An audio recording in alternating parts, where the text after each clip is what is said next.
Ready, set, go! I must have been around 5 years old when I first played Marble Blast. It came pre-installed on my mom's MacBook.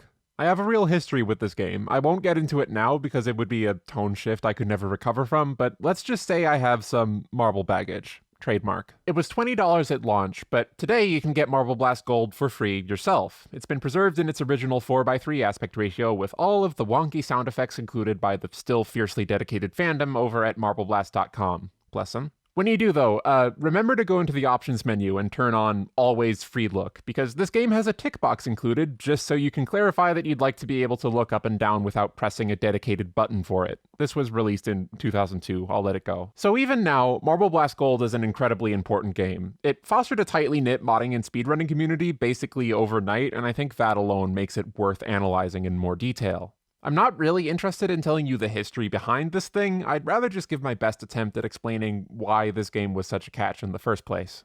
Alright, so you're this marble, and you're trying to reach the finish pad without falling off. Simple so far, but when you're actually playing the game, it feels a bit more like a bocce ball. It's super weighty. Once you go full marble, it's really hard to unmarble yourself. We have a few more mechanics as well. Scattered across some levels are power-ups, which are essentially one-use abilities that you can pick up and use to progress. The super jump is a super jump. The super speed is a super speed. The most exploited power-up by speedrunners is the gyrocopter, which lowers the gravity for a bit. The super bounce increases the marble's recoil, which leads to a couple nifty precision segments, while the shock absorber removes the bounce entirely, and seems to exist exclusively for levels where you fall a long way onto a slope surface. Beyond that, gravity modifiers change the direction of gravity when you touch them, and gems, if these count, are just things you have to collect before finishing, just to make finding optimal routes slightly harder. Oh, and this is a bit of a strange one. The time travel isn't a buff to your movement, but it stops the game's timer for 5 seconds. I haven't seen this done in any other game, but I really like the idea. It's really the best kind of optional pickup if you think about it. A dangling carrot on a stick for people who are going for high scores, and safely ignorable for those who aren't. Also, this game has 3 discrete levels where you hop on a platform and need to stay with it in order to finish.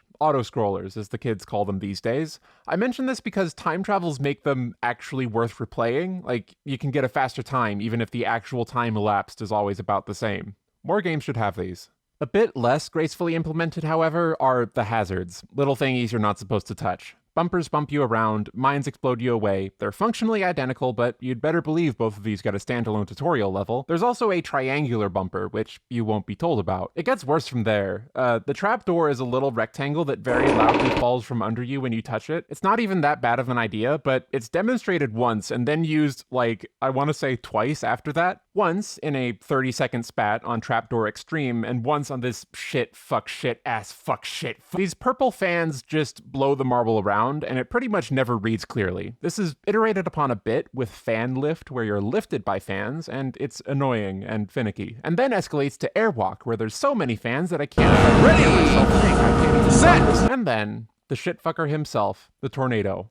Whose idea was the tornado? Like, I was talking about the fans not reading well. We're way past that. There's absolutely no feedback here. It's just a 30-foot radius within which absolutely nothing makes sense. It sucks you in and spits you out, with essentially no meaningful interaction to be had on your part. Okay, sorry, I need to be positive again. At the end of the day, a couple janky, out-of-date mechanics don't stop this from being an enduring classic of a platformer. I said that the movement in Marble Blast is heavily momentum-based, but that's not everything. The marble is pretty bouncy as well, and the way that the marble is spinning actually has severe ramifications for how it will recoil off of the surfaces of levels. Advanced Level 31, Acrobat, is the first time I had to learn this as a puppy. For this part, where you spend a lot of time in the air aligning yourself to land on this narrow platform. It's more engaging than a simple trial of precision would be. I feel like I'm planning my impacts here ahead of time. That's not to say it reaches this ideal at all times, but the moment-to-moment control of this bocce ball has a really immediate physical presence to it. With this presence comes a satisfying and addictive quality to simply moving about in this world. There's inherently so many ways to approach any level. Advanced Level 11 could be beaten by following this zigzagging path.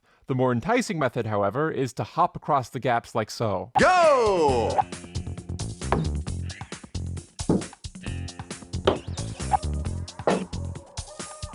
You can tell this is one of the pathways that was anticipated by the developers because the special gold time speed challenge requires you to take it. This movement system makes me itch to build momentum, even if a lot of the levels aren't really expecting me to do that. There's a lot of skidding off corners to be had while playing Marble Blast. And this is where I hope the appeal of this game comes into focus. The movement is truly emergent. The physics on display here are deep enough to lead to some really interesting consequences. It was discovered almost immediately that running into a wall head first gives you a boost in height because of the way the marble is spinning. You can also snag on edges and perform this sort of pop fly. You can see me utilize it here, catching on the inside of the sharp corner to boost myself over most of the level.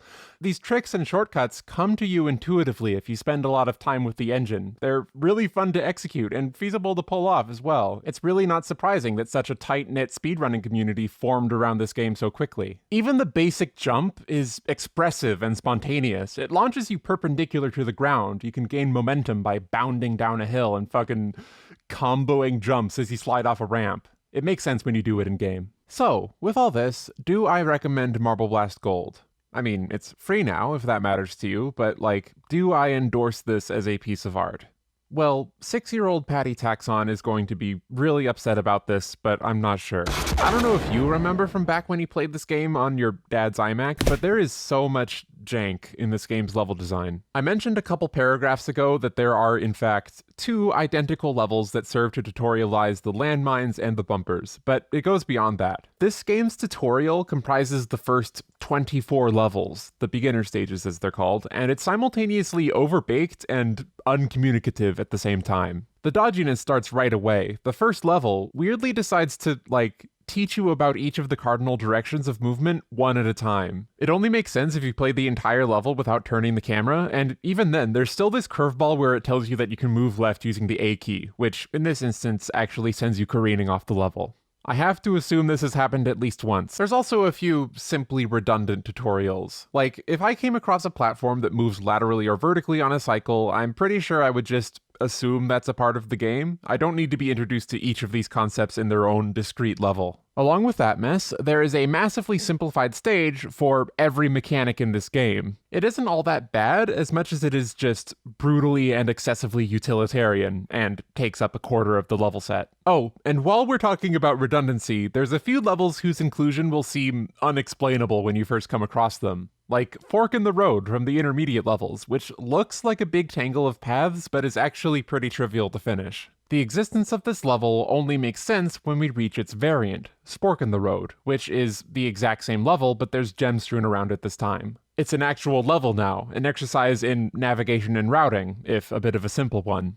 Great Divide is a game of getting on an elevator and waiting to be brought to the next elevator, and nothing else for a good few minutes. All the way up until this part where you just gotta pick up the gyrocopter, and I did not pick up the gyrocopter. Did you know that there's a hidden button in the lower right-hand corner of the screen that unlocks the next level? This similarly is given context when we reach Great Divide Revisited, and it still consists mostly of just waiting around for elevators, but this time there's at least a bit of navigational puzzling for exactly which elevators to ride at which time. It's an actual level now, of sorts. And Intermediate Level 23 Monster Speedway is exactly the same as Intermediate Level 2 Monster Speedway qualifying, except there's more gems this time. Who wanted this? Some people could interpret this as variations on a theme, but for that to be the case, I'd have to be seeing some kind of development on the idea instead of just, doing it again. Overall, there's a lot of who the hell wanted this in Marble Blast Gold. For every level that folks remember, there's another that just annoys me. Levels like Tri-Twist, Eye of the Storm, and Skate Park that just feel like collections of lots full of gems that I need to pick up like I'm a janitor. Levels like Freeway Crossing and Twisting the Night Away that are predicated more on unpredictable and thoughtlessly scattered hazards than anything else. There's more levels about waiting, like Skyscraper. And then there's the few simply unforgivable inclusions, like that one that's literally just memorizing which sequence of elevators gets you to the top the fastest.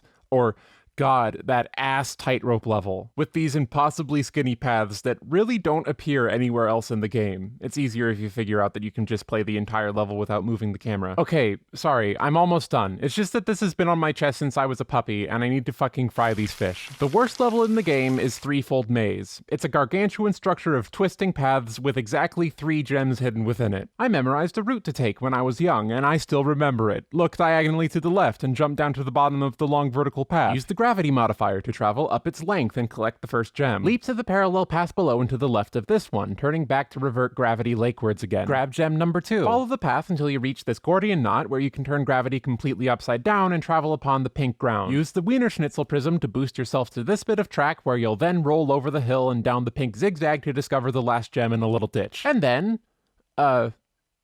God fucking damn it, I always forget where the finish pad is. And if you enjoyed that, then boy howdy, you'll be pleased to know about the level that's exactly the same, except there's more gems in different places, and there's a time limit this time. Anyways, this isn't a case of there being just a few grievous apples in the roster. Marble Blast Gold has a general problem with just being under-designed, and not really understanding the engine that its levels are made for. I've stated how lovely the controls are, but it's not as if the game ever gives you a chance to utilize any of it. I get the impression that the level design is unaware of the emergent momentum-based engine, if that makes sense. A lot of the levels are just built around discrete paths and lifeless flat geometry. Although, I should add, there are a few deeply refreshing parts of this game as well, like Black Diamond and Mudslide, where the terrain becomes more organic, and I feel as if I'm being asked to understand the shape of the ground to gain true control over the marble. But these aren't the norm. Even when the game expects you to go fast, like in fan favorite Dive, it clumsily collapses under its own weight. Like, it's fun to go through the loop, I'll grant that.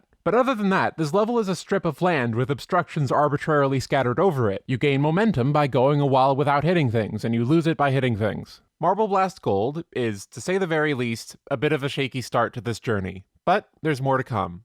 What came next?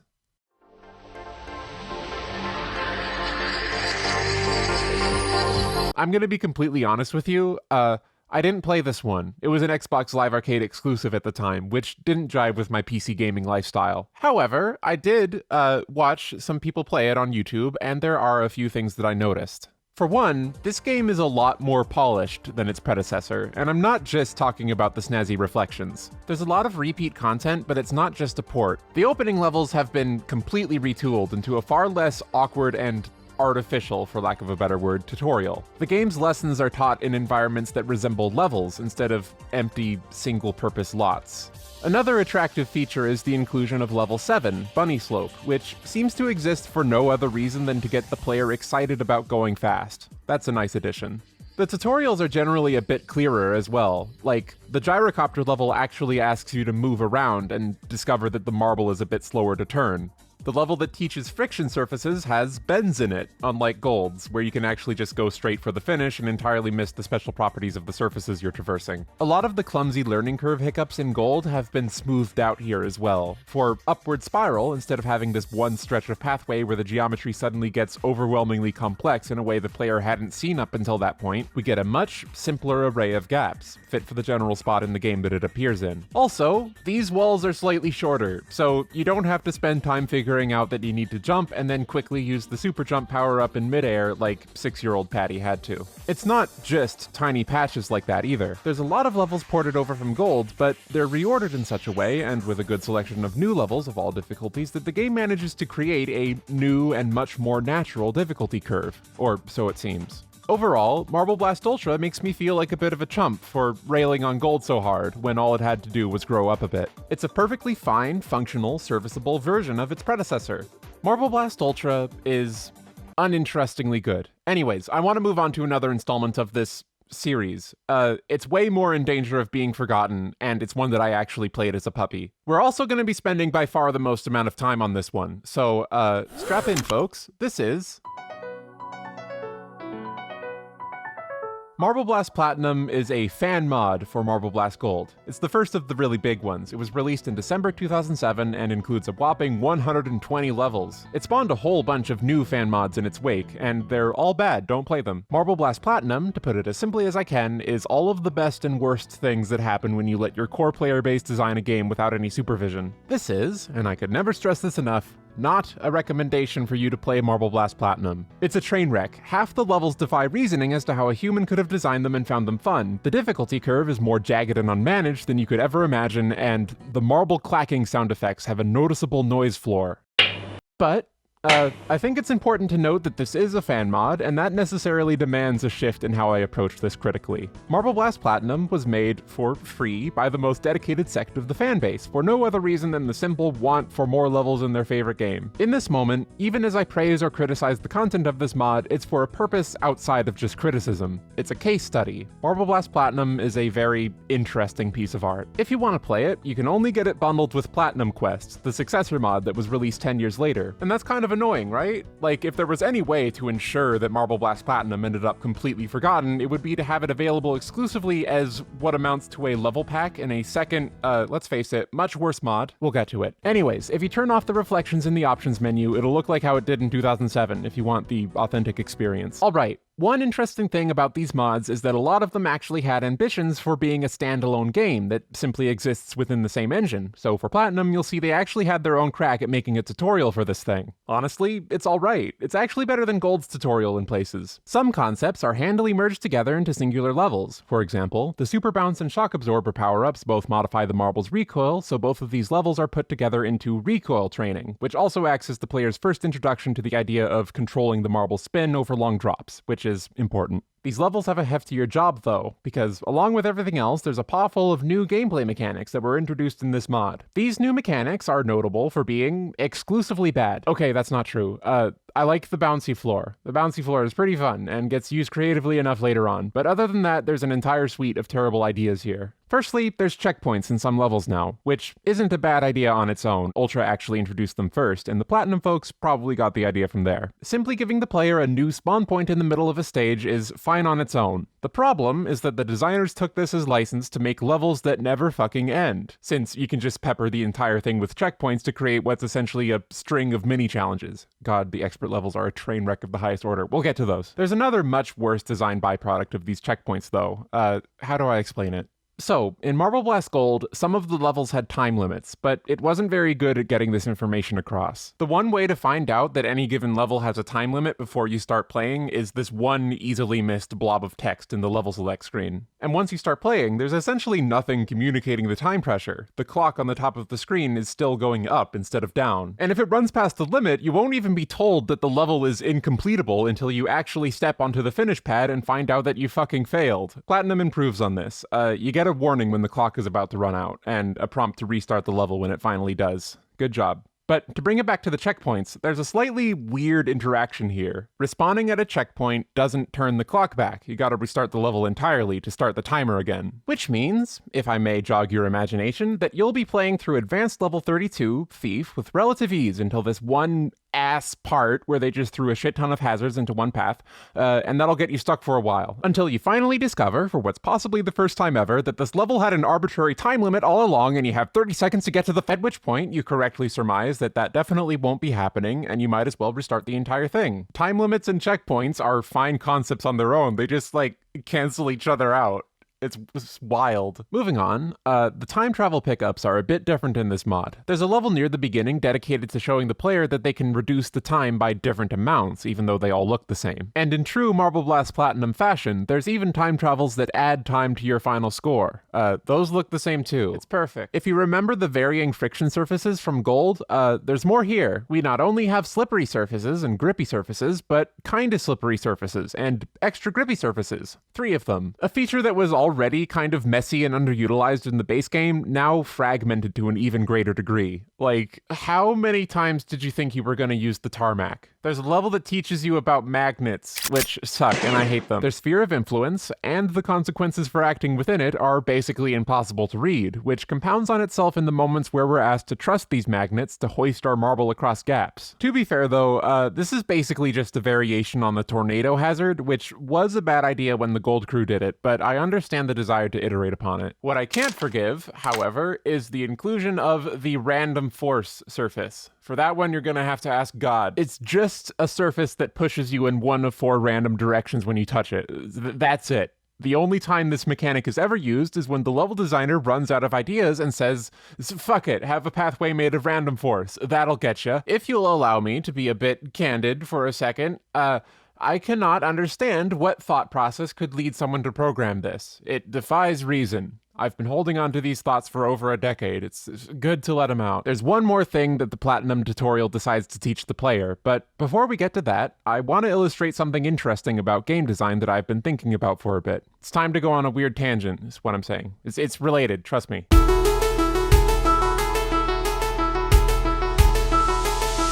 So, the other day, I was replaying Celeste, the 2D platformer, for the 50th time, as you do, and a question struck me. Why, in God's name, does the last chapter teach the player how to wave dash instead of teaching them how to do an extended hyper? I'll explain what all that means, don't worry, but for now, just understand that I think this is a very interesting question.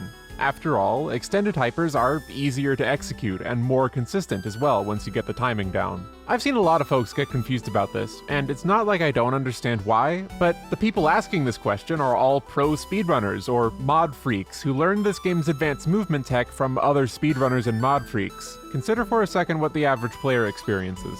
For a bit of background, the controls of Celeste are simple movement and jumping, plus this very particular dash maneuver that propels you in one of 8 directions a set distance with zero respect for your current trajectory. You can only do the dash once before you gotta touch the ground again and recharge it. It's good. Players will spend most of the game using just these tools. The distance of that dash will be eyeball memorized by the time you reach the credits. However, in the 11th hour of its bonus content, Celeste takes the opportunity to teach you some of its own advanced movement techniques, which is pretty fun. In the simplest terms I can manage, these techniques involve interrupting the dash midway through by jumping off of something, preserving the momentum instead of stopping when the dash is complete. At the end of Chapter 7's extra difficult B-side, you learn to dash up at walls and push off them for extra height. In addition to that, in what was the last level of the game on release, you learn a more specialized version of it, dashing diagonally at the ground and then immediately jumping mid-dash to propel yourself sideways. That's the hyper dash.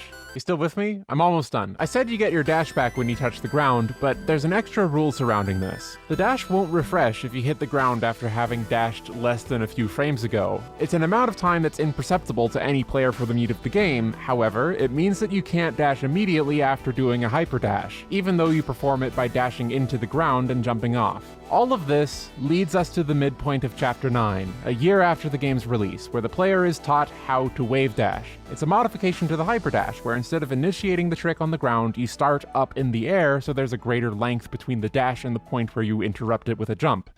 This gives you your dash back.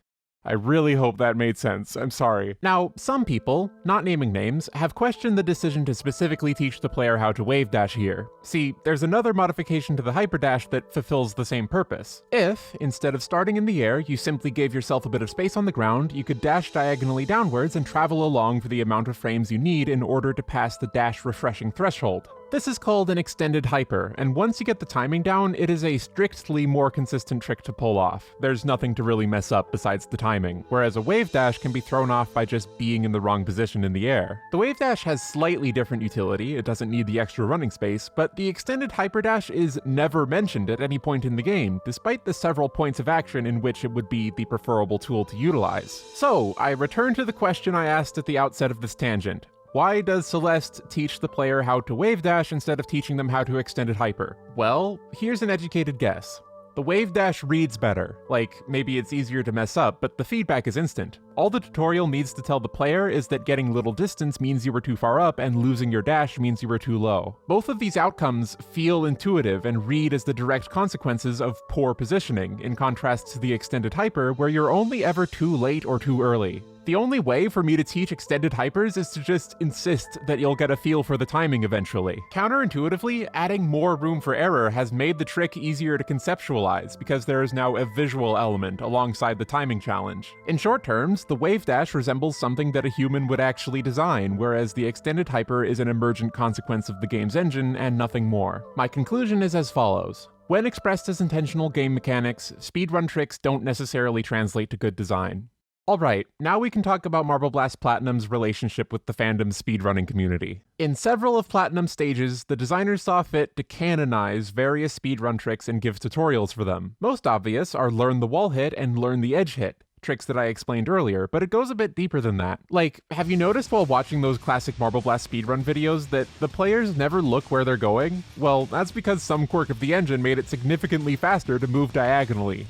Don't ask. Anyways, since this is technically speedrun tech, Marble Blast Platinum has a tutorial for it. Imagine for a second playing a game and being told to your face that in order to move as quickly as possible, you have to never look where you're fucking going. Every emergent consequence of this engine gets shown off in some way throughout this mod. Tornadoes fling you upwards a bit in a predictable manner if you roll into them. So Tornado Launch teaches the player how to roll into Tornado Launch teaches the player how to roll into tornadoes. Into tornadoes. Alright. Every power-up modifies your movement in a certain way and can be synergized with other power-ups. So we get Combo Course, where every possible pair of power-ups is showcased boringly and linearly. And God, I feel like I'd have to dedicate an entire paragraph to explain why loop exits is even in this game. So I will. Fuck you. Do you remember that level back in Gold that I briefly mentioned? Dive? The one with the funky loop. Yeah, that one. Well, the fastest way to beat that level is to prematurely exit the loop, making it function more like a ramp that you launch yourself from. This trick is notable for being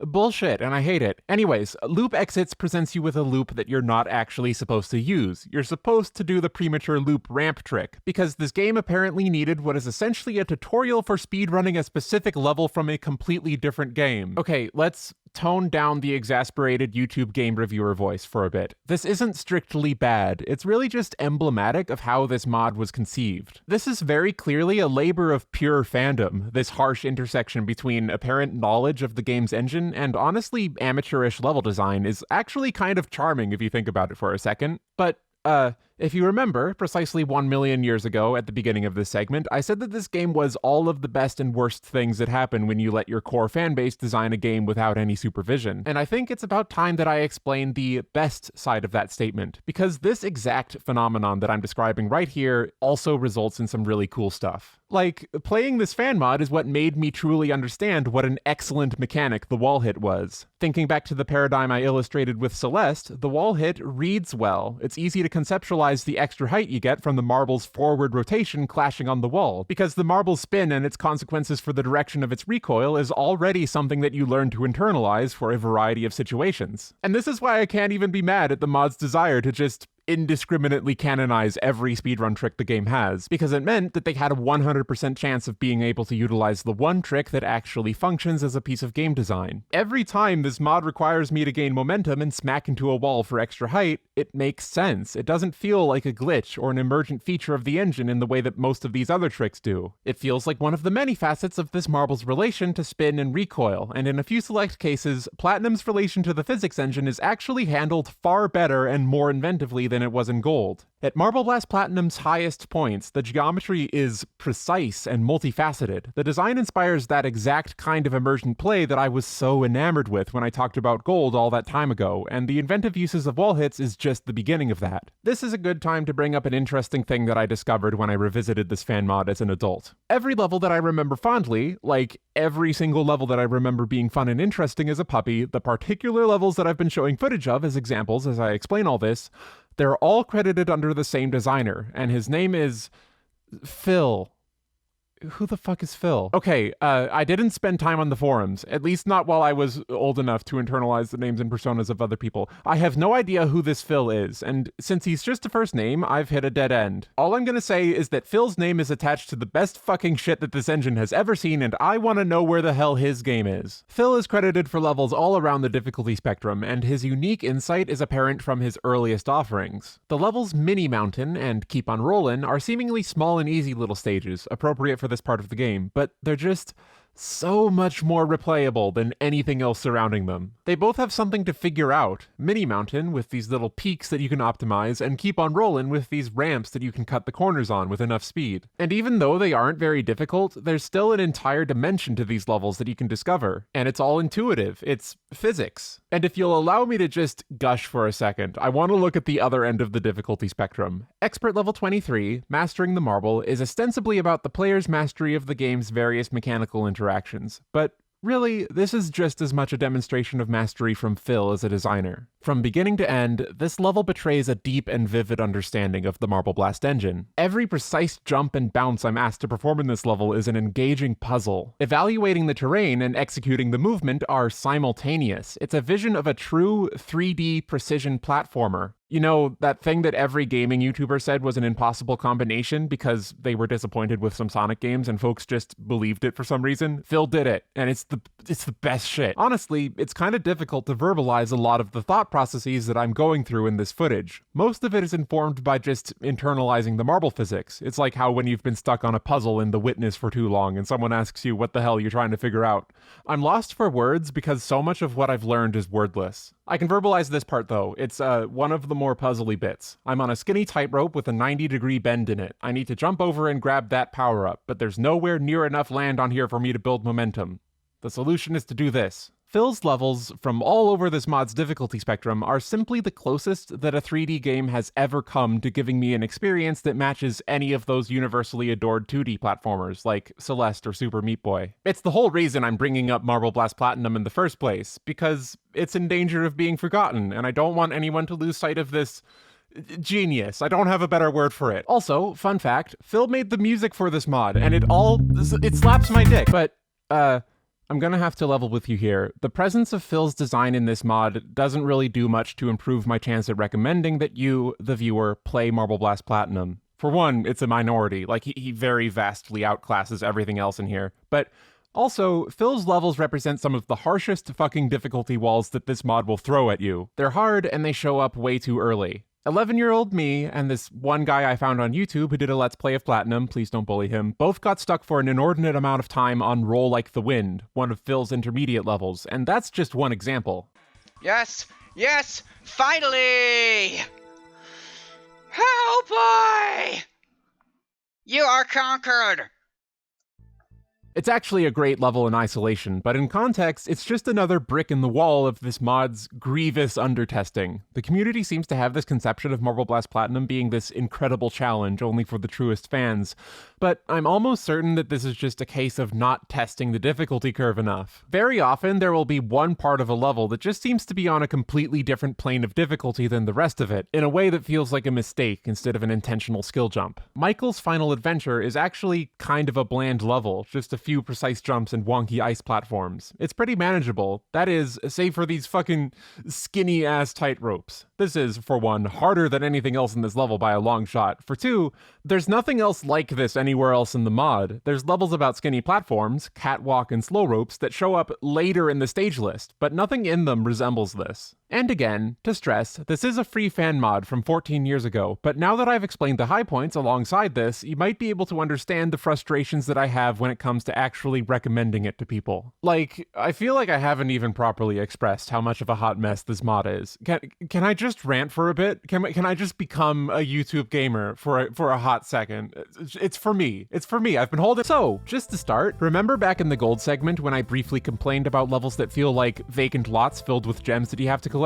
The janitor levels? Well, Marble Blast Platinum has janitor levels for days. It starts out early with King of the Marble, and it only gets worse from there. Marble Agility Course is a flat circle filled with finicky jumping trials. Gym is essentially the same, but longer. Also with no real threat of falling off, except for this part. The gimmick with Nuke Field is that there's mines with gems hovering above them, and you have to do a particular jump over them to avoid getting blown up. 33 times. On Slope Madness, the opening text pop-up says, "Slopes have never been so much fun." I disagree. Tar Pit is exactly the same thing, but now there's a time limit. Random Mayhem is also exactly the same thing, but now the entire floor is covered in that bullshit random force floor. And the coup de grace, I've neglected to mention until this point that every difficulty level set culminates in its own Battle Cube stage. A set of flat planks in different orientations with gems scattered over them. The first one is tedious, and each other one is more tedious than the last, until Battle Cube Finale, the last level in the game, which has 96 gems laid over both the inside and the outside of this huge polyhedron. I didn't finish that one. Even in levels not focused on it, your janitorial duties find a way to creep in. Skill Zone opens with 4 identical ramps with gems to leap for, floating above. Floor Climb opens with you having to use the same super jump power-up to grab 4 gems, and you need to wait for it to respawn each time. Morph is an interesting idea, but it's front-loaded with enough aimless hopping around for me to have never finished it, to this day. And,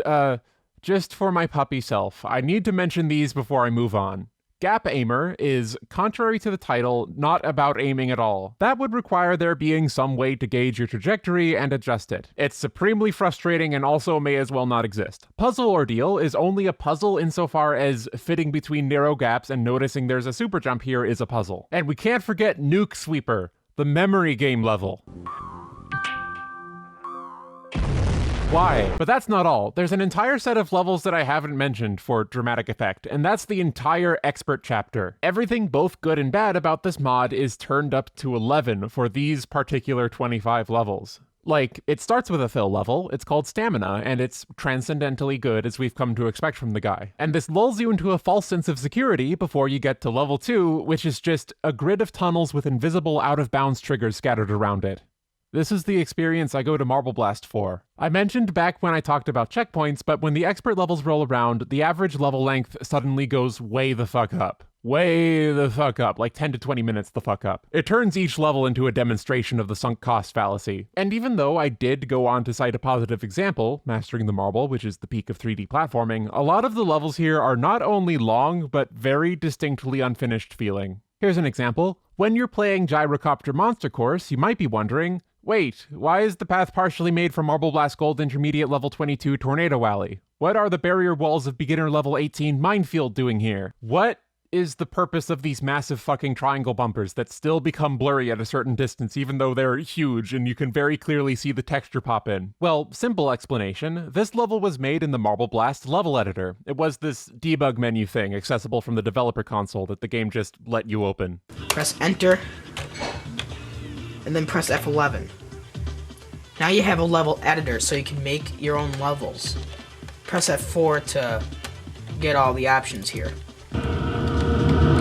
So yeah, I did this with the level editor by typing in the cheat. And this level is probably the most hardest level in all Marble Blast Gold history. And one of the features was being able to place various interiors, level bits, into the world. This is what a majority of Marble Blast custom content was made in for a while. If you look at one of those old school custom level compilations from back in the day, you'll see level bits from Gold basically everywhere. Gyrocopter Monster Course is one of those classics, adapted with a new coat of paint for Platinum. You could also use the editor to rescale pickups and hazards, which is why the huge-ass bumpers are there. This is cute, and kinda nostalgic if you happen to be me, but it's spectacularly dull as level design. Spectacularly dull is the main experience with these super long expert levels. Almost. I love Mastering the Marble, Tale of the Tall Skyscraper and Space Station are alright, but the rest are exclusively MBG debug mode variety. Like, not all of them strictly reuse models like that level did, but they feel like they did, you know? There's more Ultra courses, which are just nakedly presenting various mechanical interactions in sequence. Bouncing Fun really runs the gamut. Like, here's a bouncy floor with a super speed. Here's a bouncy floor with a gyrocopter. Here's a bouncy floor that is just also a teleporter. It teleports you, but it bounces you a bit before you teleport. Doesn't actually change anything. The gyrocopter one isn't even the worst level here. Like, there's also Dizzying Heights, or as I like to call it, flat platforms stuck on the side of a large rectangular prism. Look at the timer. There's Uphill Racing, which is just Bunny Hills from Marble Blast Ultra, but backwards, and you have a time limit now. Car Daddy's Diamond Collection, which is it's a grid of pistons moving at random intervals and 32 gems to collect floating above it. And it can't even fall off because there's a teleporter below the level. They also do the memory game. Again. They do it again. Okay, I'm sorry. I'm genuinely sorry. But I have to finish this. I'm almost done. I need to talk about Platform Mayhem. The worst one. It's a shit ton of platforms scattered in space with 68 gems to collect. I sincerely do not understand the motivation here. I don't understand what would compel someone to make this. Did anyone test this level? Did anyone play this goddamn level? Did the designers sit down and actually attempt to finish Expert Level 13 Platform Mayhem before this mod shipped? The cherry on top has got to be the inclusion of these checkpoints, you know, so I can fall off and forget which gems I picked up since I last had my progress saved. I've been playing for 4 minutes, aimlessly jumping from platform to platform. The gems are slowly drawing up and getting harder to find. I have 20 left to collect, and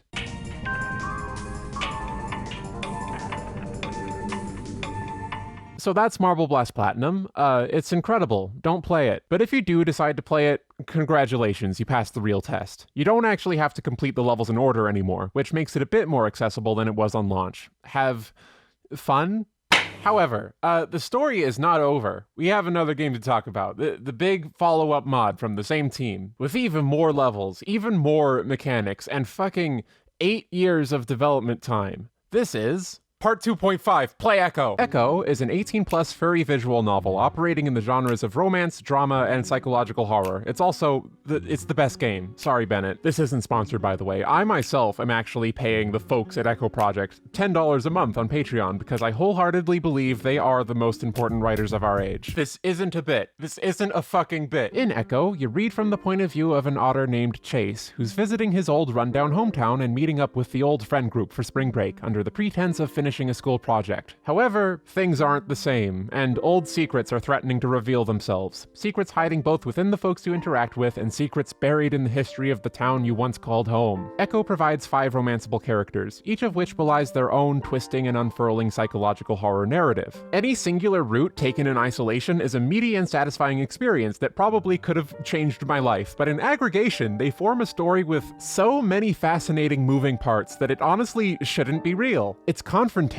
and forward-thinking in a way I have scarcely experienced. It's emotionally ruinous and harrowing, in spite of the admittedly wonky Ren'Py presentation, or in some cases even because of it. After I'd gone through all the routes, I had 50 hours logged into the game. Admittedly, I am a slow reader, but for most people it will be an average of like 8 hours per route, and it is free. It is a free game. I've included a link to the itch.io page in the description. You can play it right now, again, for free, and if you trust my word as a media analyst, you will play this furry visual novel. I don't care who you are. If you have a passing interest in psychological horror media, or like, if you think Leo is hot, scratch that, especially if you think Leo is hot, this game will give you an experience that's heretofore completely unmatched. Only one piece of advice, save Flynn's route for last. It's my favorite piece of fiction, and it's a good one to end on. A couple of harlots might try and convince you to save Jenna's route for last, and they're lying to you, sorry.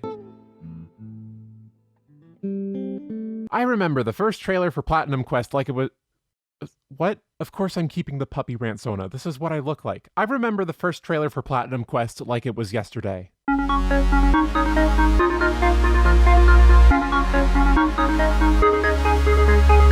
I was 11.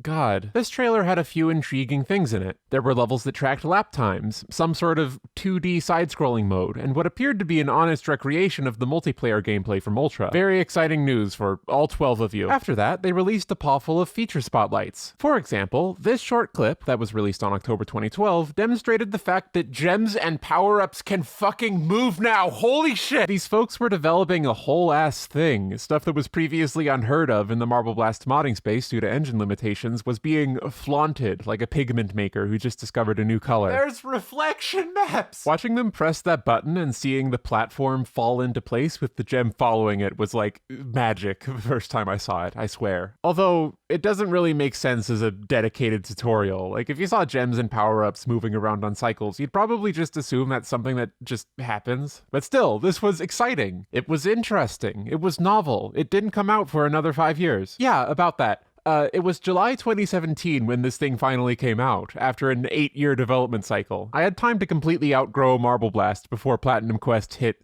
shelves? It's a free download. Anyways, this is the thing that ripped my brain back into the marble womb and made me decide to make this video. And, this is the part of the video where I have to be a bit mean about a free fan mod that took 8 years to make. I hate doing this as much as you hate seeing me do it, I swear, but PlatinumQuest isn't just bad, it's instrumentally bad for my central thesis. So why did PlatinumQuest end up crushing the 10-year-old marble soul I didn't know I still had?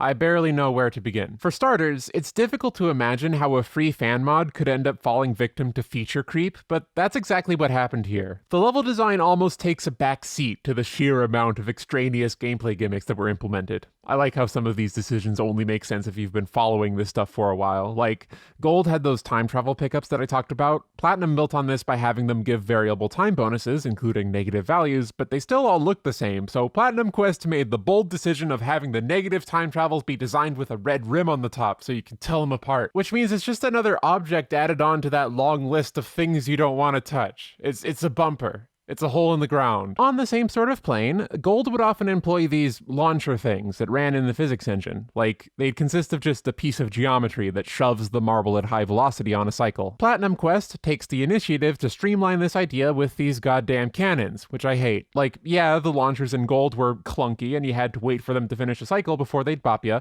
but at least they didn't call for you to completely unimmerse yourself from the physics to play an aiming minigame. They did not stop there either. There are 3 different intensities of cannon strength, along with one that you can charge. There's cannons that you can aim before firing, cannons that you merely decide when to fire and not the direction, and cannons that will just shoot you instantly. This is, in my view, entirely too much complexity for a mechanic that's already pretty awkward to use. Marble Blast Gold had the mines and the bumpers. Marble Blast Platinum decided that they needed to be a bit more different, so they turned the mines into nukes, which really fucking blew you back a whole bunch. And now, for some reason, PlatinumQuest has decided to bring both the mines and the nukes into the game, and the bumpers are still here too. The gang's all here. There's also new power-ups, like the Anvil, which shoves you downwards upon use. It's used 3 times, I think, and twice of those are in levels that are just processions of manufactured scenarios where falling unusually fast would be useful. As in, there's a trigger that'll make you lose if you don't fall through it fast enough. Be sure to click the mouse so it doesn't do that. There's also the teleporter power. 1 click places a temporary spot that you can snap yourself back to upon a 2nd click. It's used pretty much exclusively in places where the designers made a one-way path that you have to backtrack from, and once or twice as a way to cancel your momentum, a singular puzzle which gets boring after you do it once. There's new game modes too.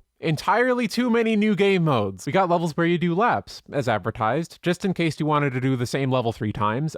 We got levels that aren't in laps, but you lose if you fall below a certain speed marked on this clunky speedometer in the corner. This is very different from just having a normal time limit, because there's a new game mode that's just not having to collect every gem before you get to the finish. Gem quota levels, which experientially are nearly identical to normal levels. There's levels that are just a shit ton of gems scattered around like a Super Monkey Ball bonus stage, where the objective is just to collect as many thingies as possible. These levels get fucking massive too, especially near the end. There are somehow side-scrolling levels, because slow, floaty, physics-based platforming really shines when the geometry is limited to 2 dimensions. That is sarcasm. Back when it came out, the most exciting feature of PlatinumQuest was the re-implementation of the multiplayer mode from Ultra. I mention this only because a substantial portion of PlatinumQuest's single-player campaign is represented by, bafflingly, playing the multiplayer levels by yourself. You are placed in a vast slot and are required to piddle around collecting deposits of gems as they spawn in various places, with 0 competition. Here's a tip. Don't pick up the time travels. They extend the time limit and you have to play longer. At this point, there's not much left in this mod that actually resembles Marble Blast gameplay. And I'm sorry to say, the stuff that remains isn't all that hot either. I had a bit of trouble putting a claw on why, but after a lot of deliberation, I think the word I'd use to describe PlatinumQuest's level design is prefabricated. And yeah, all games are prefabricated, but some are more so than others. This actually has a lot to do with all the new gameplay gimmicks that were jammed into this thing. Let me explain. The 4th PlatinumQuest feature spotlight was for physics triggers, special areas where rules for the physics engine are modified. This is really cool if, like me, you spent your time messing with the dev console and exploring levels in low gravity after school when you were 8, but not so much otherwise. Like, if you were here for my breathless praise of the Marble Blast physics engine, introducing arbitrary inconsistency into the system would sound like the worst idea possible. The harm is mediated slightly with the presence of particle effects marking the point where the physics change, sometimes, but changing something so fundamental about your interaction with the game means that as far as the player is concerned, that section of the level is obscured by a dark cloth. This feature is also pervasive. It's everywhere. A level doesn't go by without some discrete segment where the gravity is low or gone, or the marble goes faster, or more rarely, where you lose the ability to jump. The result is this sense of segmentation in the level design. These altered physics sections are isolated islands of gameplay that rigidly enforce a series of deeply over-managed events. Every segment becomes a vignette, the cause and effect as the border is crossed being nearly impossible to intuit. And once you realize that's how a lot of these levels work, you start to catch the wafting scent of this overmanagement, even in levels where the physics are consistent. All of these new features are insular. They exist with their own precise context. Those goddamn cannons show up almost as much as the physics modifiers, and they call for you to leave the game and do something else. Point and shoot. None of these mechanics have the plasticity and call to improvisation that something like the gyrocopter had. It's a selection of tricks you do in sequence. So there's this bit in a really old Errant Signal video where he calls Marble Blast the true 3D successor to Sonic the Hedgehog. I don't know if that's true, but PlatinumQuest feels like I'm playing one of the actual 3D Sonic games. The ones that are so controlled from the developer side that they feel more like rhythm games than platformers. Here's a ramp, here's an aiming minigame, here's a manufactured scenario where the teleport is useful, etc. And I think that if you're working with a game that has thus far been exemplary in how emergent and expressive it is, this isn't how you go about things. Hey all, it's me, Editing Patty, coming at you from the future to let you know I realized entirely too late that I said absolutely nothing nice in this segment. I did not have exclusively negative emotions while playing PlatinumQuest. Like, there was some levels near the end. One of them was called Musing, and another one was called Manic Bounce. They were right near the end, but it sort of almost became alright in those moments. Like, there weren't too many gimmicks. It was only a little bit jank. Manic Bounce especially was probably the most fun I had while playing this mod, because it had the central idea of bouncy floor on rotating shit, and it developed that idea over its length. Like, it was a bit finicky in parts, but it almost resembled a game that I would play for fun. So you gotta hand it to them at least a little bit. Okay, back to voiceover Patty. Okay, it's time to pause. Stop analyzing this like it's a commercial product and re-enter the reality where it is a free fan mod that took 8 years to make. It's a really impressive effort, and it doesn't have the sheer gnawing depths of usability errors that its predecessor had. 8 years, actual playtesting. I feel like a dick for stepping on it, but I see those 8 years in the time spent designing more superfluous gameplay gimmicks, programming more redundant game modes, and modeling more geometry for the camera to crash into. At the end of the day, the development cycle was instrumental in the final product, and I'm disappointed because PlatinumQuest was essentially the final gasp of the Marble Blast experience, an attempt at a revival of the format produced by way of its most dedicated users, and they just got carried away with it. They forgot the player. Maybe it's without the severe missteps of Platinum, but it sacrifices the pure soaring highs that mod had to offer on the same turn. It's a shame that this video has to close on such a— I'm joking, there's another one. Marble It Up is the greatest platformer yet created. My top 5 games looks like this now. Play Echo. Marble It Up isn't a mod. It's a new game released on Steam for $20. I'm not actually exclusively reviewing mods in this video, but I wouldn't judge you if that's what you thought we were going to be doing until the end of time. Marble It Up took its staff from all over this saga, essentially reviving the crew behind Marble Blast Gold and mixing it with a couple choice cuts from the PlatinumQuest team. There's an unlockable PlatinumQuest marble, which I think is cute. Anyways, Marble It Up is the best shit, and I'm gonna try and explain why. So, this entire time, I really haven't been talking about what it's like to try and get fast times in these games. And that's weird, right? The timer has always been right up there, ever present, and I've never talked about what kind of gameplay it encourages. There's a simple reason. The design of Marble Blast games simply hasn't ever compelled me to go fast. I mention this now to highlight that when I played Marble It Up for the first time, I was immediately driven to spend 60 hours total getting the diamond times on every level. So, what's different here? Firstly, and probably most obviously, the marble isn't always smack in the center of the screen anymore. It nudges around to indicate velocity. The effect this has on the game's overall feel cannot be overstated. Every jump is now a powerful burst of energy. Every level begins with a forward lurch as the spinning marble hits the ground. Every halt or unwanted shift in momentum is a devastating blow to the skull. Speed in this game isn't just speed. It is ecstatic, powerful, and uncontrollable speed, all caps, italicized, traveling at such a velocity that the camera can barely keep up. The task of building and maintaining momentum has never been as viscerally tangible as this. This focus on momentum is made even more apparent by the marble physics being even heftier in this version. We're in bowling ball mode now, which I've seen some people complain about, but I personally welcome. There's lots of little improvements like that. The gyrocopter is back, but this time it's the feather fall, and it halts your descent the tiniest bit, just to sell the sensation of the marble suddenly becoming much lighter. The time travel is still here, but now it shifts the entire color spectrum as if we're transported into a temporal pocket dimension for the duration of its effect, and Jesus fucking Christ, you can finally look up! I think Marble It Up is really illuminating when looked at across from PlatinumQuest, because Marble It Up has less gameplay mechanics than Gold did back in 2002. 2. The power-ups have been culled to just the super jump, the super speed, and the gyrocopter featherfall. Fuck. The gravity modifiers survive as these much more convenient and intuitive gravity surfaces. The only hazard that remains is the bumpers, and low friction if that counts. And this makes sense, because the marble physics and the level geometry has always been the most unique and engaging part of this picture. And we should talk about that level geometry, because it's not just the user experience that made me compulsively gun for every diamond time in this game. It's the way that the levels themselves are designed that really sells this. To illustrate, I have a simple comparison to make. Intermediate level 13, Hop, Skip, and a Jump is superficially quite similar to Chapter 2 level 8, Archipelago. They both have islands that you float between using the gyrocopter/featherfall. They also both have a massive shortcut built in that pretty much skips the entire level, but there's a key difference. These levels are from games that were released over 15 years apart. What could we have learned in that time? Well, in Hop, Skip, and a Jump, you can use the first gyrocopter to skip the entire level if you give yourself a run-up. In Archipelago, you can similarly use the first featherfall to skip the entire level, but in order to do this properly, you need to notice that the platform across from you has raised edges that you can use to launch yourself all the way to the finish.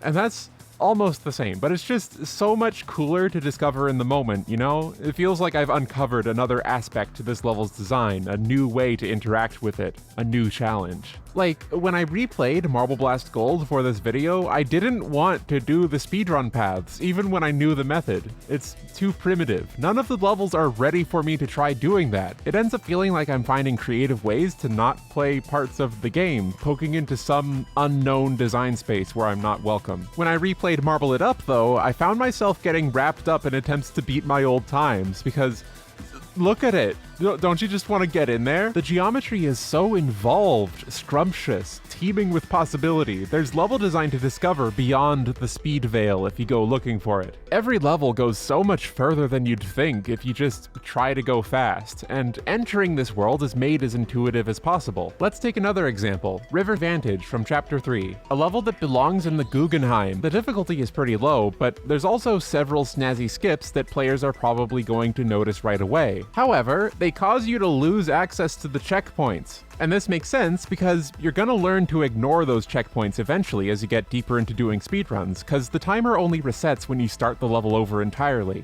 It's something we get to discover in a developer-controlled environment. Also, this game gets like 10 times better if you just restart the level every time you fall off. Come on. The shortcuts in Marble It Up feel like using the wave dash in Celeste. It feels like transcending the world made for you, and yet the mechanics of it are still controlled and curated. It remains exactly as fun as it was. I guess that's the main difference between speedrunners and I, a casual player as they'd say. Speedrunners rush into that void of non-intent with aplomb. They'll dance in that space beyond the game and make a sport of it no matter what it is. For me, to enjoy a game about getting fast times, I had to be promised that there would be more intentional design to discover if I did so, and sweet Jesus, there always was. Marble It Up is admittedly a bit short. Less short than it was on launch, but still shorter than Gold or Platinum. Or that other thing. But considering that every level has new sides of itself to discover when you try speedrunning it, it's got the greatest value per level of any game in this group. And if, by chance, you're one of those people in the Steam reviews for Marble It Up who said that it was too short and easy, well, I implore you to just, try it again, but this time speedrun it. Do it. It's really good. It's so good. It's so good. Marble It Up is the best version of this game by a long shot. It is the best iteration of this concept of rolling a ball through a stage. It is the best jumpy game. It's the best one. It is, in no uncertain terms, everything I've wanted from this engine since I played Marble Blast 15 years ago as a puppy, and I am immensely disappointed. Okay, I'm so sorry, but it's not as good as Phil's levels were back in Marble Blast Platinum. I swear, I feel like I tasted the fucking golden elixir when I played those, and now nothing feels quite as engaging. Like, I talked about how Marble It Up brings so much focus to the process of gaining and maintaining momentum, and that side of the game is great, but I feel like we've lost something here too. There's a few pure tests of precise movement in Marble It Up, and they honestly feel out of place. The marble is floaty and barely bounces anymore. The marble just doesn't feel like the kind of thing that should be maneuvering around on a balance beam, and I get the impression that the designers agree, because all the skinny platforms in this game have guardrails. The study of spin and recoil has been completely excised. There's no point in Marble It Up in which you're incentivized to run into a wall in order to gain height. There's an entire half of the Marble Blast experience that's missing here, and hasn't had its true moment to shine yet. And I don't know, maybe that's disappointing, but it's a bit exciting too. Marble Blast is over 20 years old, and there's still potential to wring out of it. The game that fully exemplifies the precise physics-based platforming that Phil gave us glimpses of back in 2007 doesn't exist yet. But now that I've said that, it's out there somewhere, you know? Maybe someone's working on it right now. Maybe it's me. No, it's not me. I can't code. That's all I have to say about marbles on this fine day. I hope this was fun. But before I go, I want to close out that bit I did at the beginning of this video, the bit about marble baggage. Because the video is over now, I don't have to worry about how I'll recover from the tone shift anymore. So here's that story, but instead of speaking it to you directly, I'm gonna have to give it to you as a song, set to my remix of the main theme from Marble Blast Platinum, originally composed by Phil. It just felt right. Hello again. How long has it been? I might look a bit different now from over where you live. Hello, old friend. Have things been going well? If life can serve us right, I say we might have time. Pray tell, can we run away to that rounded room upstairs where our parents never hear us, where we sit and spin the air? The topics which we spoke evade me still. I recall some, yet they fly away from reach when I attempt to snatch at one. There was mathematics, chiropractics, different kinds of rocks, these little conversations. I could have it all completely wrong, but I remembered when you turned your mom's computer on, it was always Marble Blast or Tony Hawk.